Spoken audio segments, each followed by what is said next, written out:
There are a lot of ways to do open houses really well, including virtual open houses, including all the lead up marketing. So there's so much to do. Back in the day, I remember my sister said to me, if you're not getting a closable lead out of every open house, you're doing it wrong. And I was like, oh, then I'm definitely doing it wrong. And I think most of us say, well, I was over there, I didn't have that many people. We've heard it, we've said it to each other. Yes, I held an open house, not that many people came. You've got to make sure people come, that's on you. So it has to do with the amount of signage that you use, the number of ads that you post, counting down to it. Hey, we're going to be there on Saturday. And those of you who are in markets with restrictions around coming soon or anything like that, you don't have to say the address of the property. But whatever it is, really do your best to get eyeballs on the property, and I think that's the first start.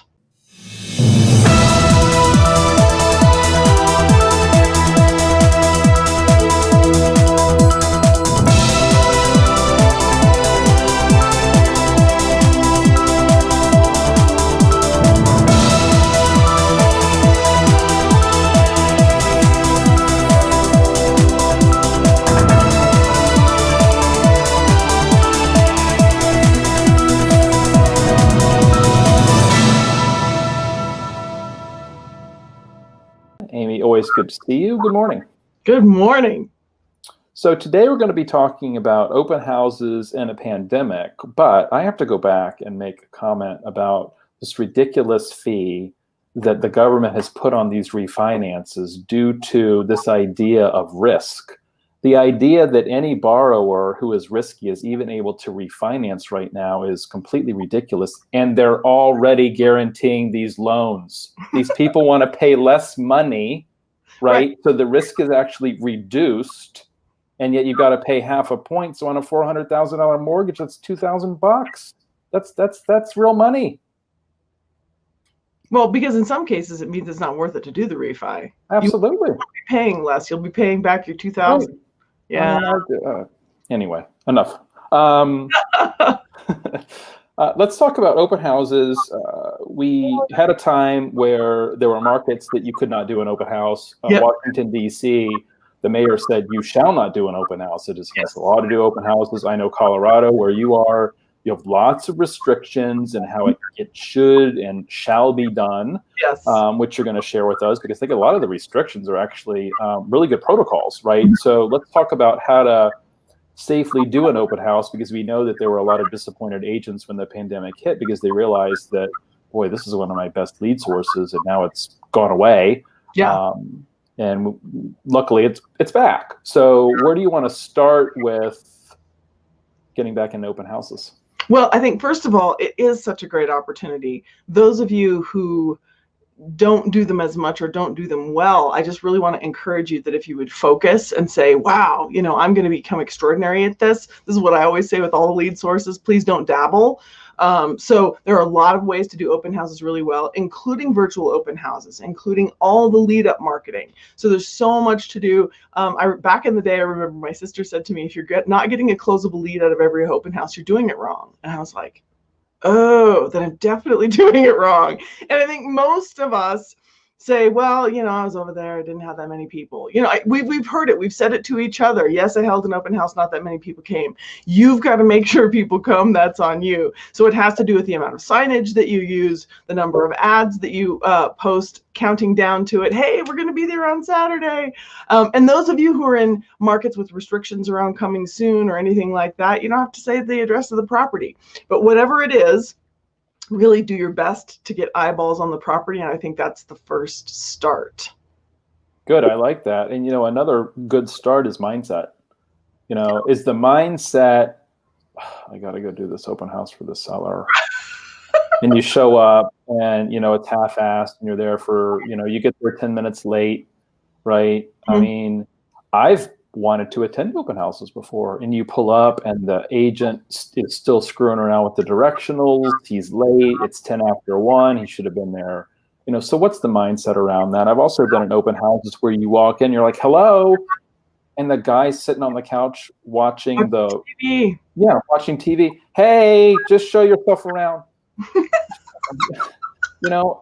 Obviously they're not taking it seriously as a lead source, right? They're just doing it because the sellers demanded an open house, and they figured that they'll go and watch the Washington football team, on TV while they're at the open house instead of watching it at home. So that said, I think, mindset is important of, I have this new listing. How many qualified, ready to buy buyers am I going to meet? How many ready to sell sellers am I going to meet? What is that number, right? I want to get 2 deals from this transaction. Right. I think having that number in mind, as you're planning the open house, as you're driving to the open house, while you're at the open house, I think it's just a better way to go about your business. Frankly, it's a better way to go about life. Yes. Than to just kind of sulk through an open house. I mean, who wants to do that? No, it's interesting. Now I want to talk about like the power of attraction and the secret. Yes. Because I think I remember back in the day, one of my sisters read The Secret, and she just decided she was going to imagine $100,000 in her bank account. And I think she thought that's how that would work. But I think there is such a thing to the power of attraction, where if you have a good attitude, when people walk into your open house, they're going to be attracted to talk to you. And it's not secret, and it's not freaky. It's just natural human energy. We're attracted to people who have positive energy. So yes, yeah, totally. The best possible energy. For me, I ask the people that I train all the time, how much time are you going to have to dedicate to open houses? And they're like, 3 hours. I'm like, no, I'm in the house for 3 hours. It takes me a hell of a long time to get ready for an open house. I have to do the research. I got to print the flyers. I got to put up way too many directional signs. Like, there's a lot to it for me to do it right? So you can do it poorly and have little or no positive outcome, or you can do it extremely well and have it go very well. And I would love for you all to borrow my sister's rule, which is 1 closable lead for every single open house. But you have to fight for that, whether that includes calling the neighbors, dropping flyers, door knocking, and you guys each have to decide what's appropriate with COVID, but social media advertising will take you really, really far. Mm-hmm. Yeah, and a Facebook commenter said, open houses work. I can trace many transactions going back to an open house in 2010. Many transactions from an open house 10 years ago. Yeah. And, we always make fun of the looky-loo sellers. Well, some of those looky-loo sellers, you're on a job interview and you don't even know it, right? They like you, they walk in, they talk to you, and then you get a call 2 days later, hey, I met you at the open house. I need to sell. Will you come by? Right, it happens. Mindset. Yep. Charlie, there is a mother-son team at my brokerage. The reason they hold open houses is to get sellers.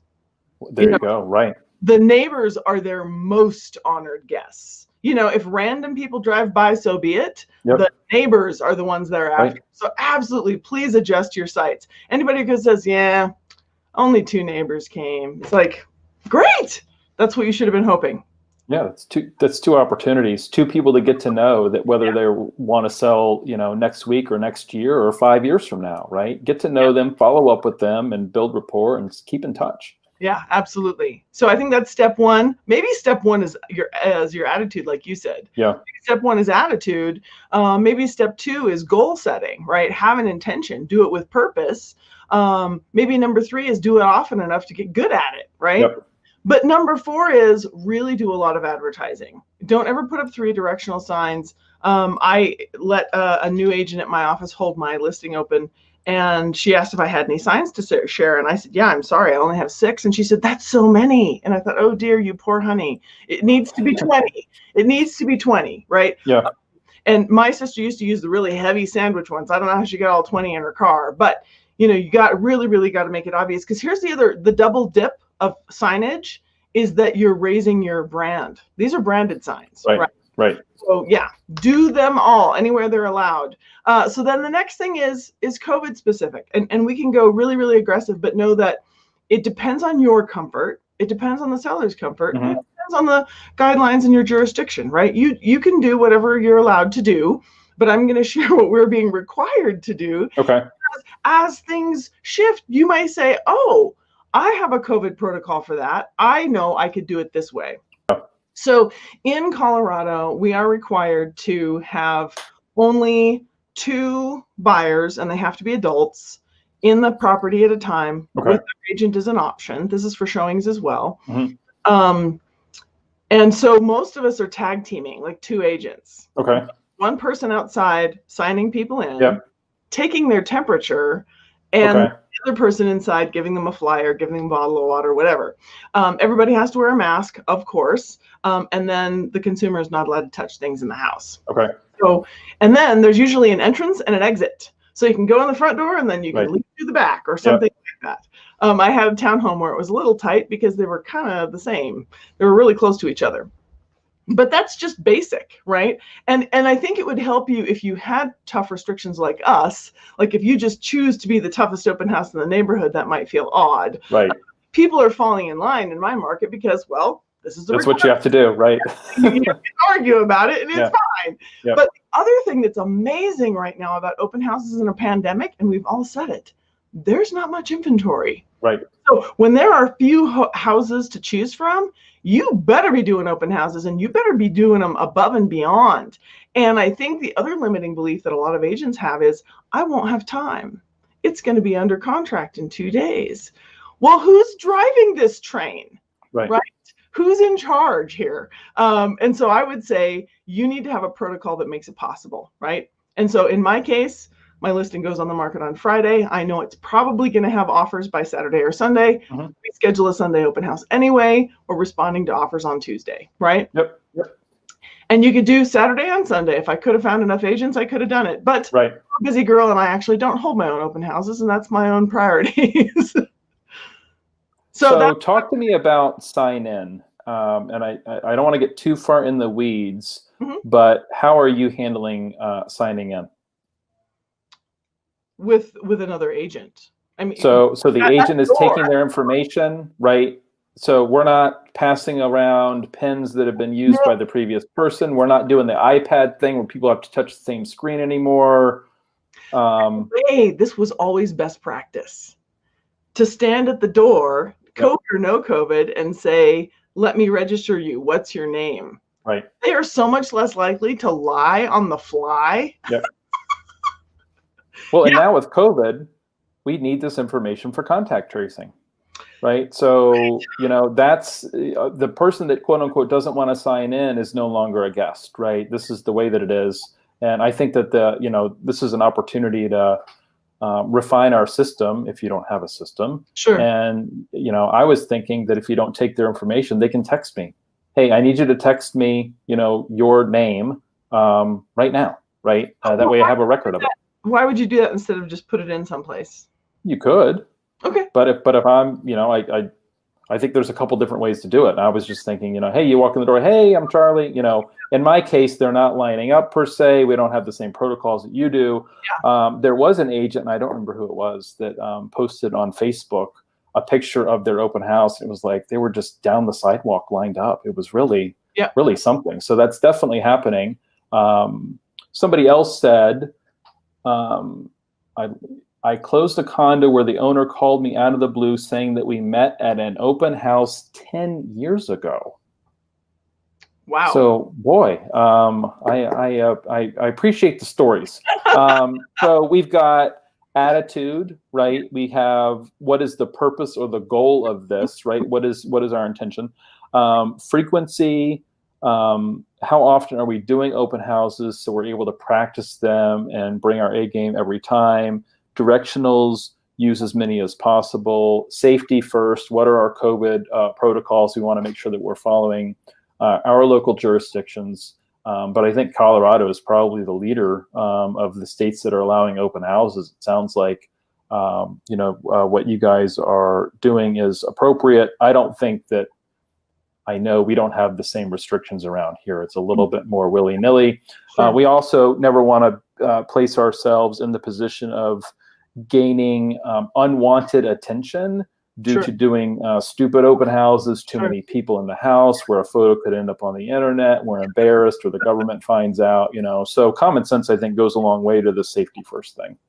I want to emphasize, though, COVID safe or not, having people register and signing them in every single time should have been normal. And I've had a few agents point out to me how COVID has opened their eyes to a few things, like regular showings should only be available to pre-qualified buyers. Mm-hmm. That to have it be otherwise is pretty disrespectful of the seller's home. Right. And so the thing that I say to new agents that I train is, get your own head right as a buyer's agent and recognize that these people are getting access to someone else's private property through your professional credentials. Mm-hmm. Take that seriously, right? Right. So when you say to someone, have you been pre-qualified with the local lender? Let's take care of that. Here, we need to register you. Recognize that this is a formal process. Mm-hmm. It's not willy-nilly. It's not, well, we like decorating ideas and we're just wandering around. No, we're not interested in having you know who we are. Right. That should be unacceptable. And I just want every agent to hear that so that you change your mindset, because I will tell you, plenty of agents say to me, I can't. I try to get them to register and they won't. I don't know how you're doing it, because I don't have that problem. Mm-hmm. And it's nobody's right to go into somebody's private property on their terms, right? But I don't lecture, to be clear. I don't lecture people who come in with what I said to all of you. What I say is, please sign in. I want proof that I didn't eat all the cookies myself. And they always sign in. Right. Right. They don't fight me on it. Yeah. No, I think going in with the right attitude, not the confrontational attitude. But there's some people that over the years, the guy that was watching the game, hey, come on in, look around. If you run into enough of those, you just feel like you're entitled to look around. You don't have to sign in, right? The agent didn't even look at me. He didn't see me taking the vase as I left out the front door because he was focused on watching the television, right? So anyway, what's next on your list of open houses? Well, follow up. Thank you. Because it's almost the most important thing, actually. I mean, it's maybe second most important, because if you have no one to follow up with, it's pointless. But a lot of us are guilty of having made connections and had opportunities and not followed up. Right? Good example, I had a woman come in, turned out we had a lot in common. Our children went to the same charter school. We chatted. It was fine, whatever. We totally talked about her special needs child. It was just very friendly. She made it clear to me she had an agent. She even told me who the woman was. I was like, oh, cool, bye. 6 months later, she called me. I didn't follow up with her. Yep. She called me and said, my agent's too busy for me. Will you sell me a house? I was like, sure. So luckily there was rapport, but I didn't follow up with her because of the agent. But I could have any other excuse. I didn't follow up because I lost the piece of paper or because I have poor systems. So if you make it routine, and I would say send a video text from your phone before you leave the property. Okay. If you have 20 people to follow up with, that might feel like a challenge, but I guarantee you, leaving, heading home, unwinding for the evening, Monday revs up. When are you going to do your follow-up, right? So I'd say the first follow-up, the most impactful follow-up is, hey, Jan and John, so good to talk to you at the house on Clovergate. Say whatever it is, be specific, and then just say, I'll be setting you up on that search, like I said, or I'll be sending you the HOA documents, when I leave here, or whatever it was. Send that to everybody. It will take moments. It's a 15-second text. And then you've got to take that. If you use something like Open Home Pro, it puts all the registrants in a CSV file. You just dump it right in your CRM and make it part of your normal follow-ups. And all of us should be doing our follow-ups every single day. You need some rhythm of, every day I reach out to so many people I know, so many people I don't, and so many follow-ups. And just have your own quota. I like that. And by the way, that follow-up is scheduled in your calendar or it doesn't exist. And I like your idea of following up on Sunday. If you wait until Monday or Tuesday, the consumer is already back in the work week, right? They're fighting with the dog. They're dealing with the kids. They're dealing with the spouse. They're all working from home, learning from home. If you're following up on Sunday, they still have real estate on the brain. They're going to remember you. And by the way, you're probably the only agent following up on Sunday, because most agents are lazy. I will say it. They are lazy and they wait until Monday or Tuesday, if at all, to follow up. Yeah. Right. So I like the idea of doing it at the house, and then you're done. You're done. Right. And then follow up with, later in the week, make sure that we're doing what we said. If we're setting them up on a search, we have a team, the Pearl team at Remax Allegiance. They're based out of the Reston office, and they make a living from open houses. And what they do is they set everybody up on a search. They use Real Scout for this because it's modern and sexy looking, and they don't have to opt in. If you set up somebody on the search in Bright MLS, they get the email that says a real estate professional has set you up on a search. please click here to opt in. If they Right. don't opt in, they don't get the emails. With Real Scout, they get them. There's no opting in. They just get them every day. Yeah. So something to consider for those watching, does whatever system you use require the consumer to opt in, or are they just getting them? Because if they have to opt in and they miss that first email, it goes into spam or whatever, guess what? They're not getting any of your emails. Right. So, and then it's just follow up. We had a guy, I mean, he was around, longer than I've been around, and I would get complaints on him when I was a managing broker and because of his follow-up. And he was almost a bully in a way. But you know what? He did really well. He did really well as a bully, right? Because it was buy or die, like literally with this guy, buy or die. And it's like, this guy will not leave me alone. I'm like, well, you are still alive and you haven't bought from him yet. So I get it.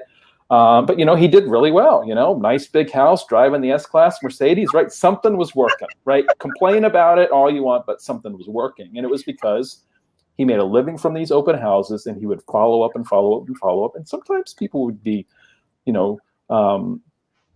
disappointed in that, or they didn't like that particular level of service, but it worked. So whatever's comfortable for you, I think that it's whatever the follow-up is for you, just make sure you're doing it, right? And don't just do an open house and not follow up. And I want to poke a hole in limiting belief around I'm too busy. I'm overwhelmed. I'm just going to share my own little piece of the world right now. I put 3 deals under contract this weekend. I had to reschedule 40 coaching clients to accommodate that I'm headed to Tony Robbins Business Mastery right now. It just started. So I got to bounce.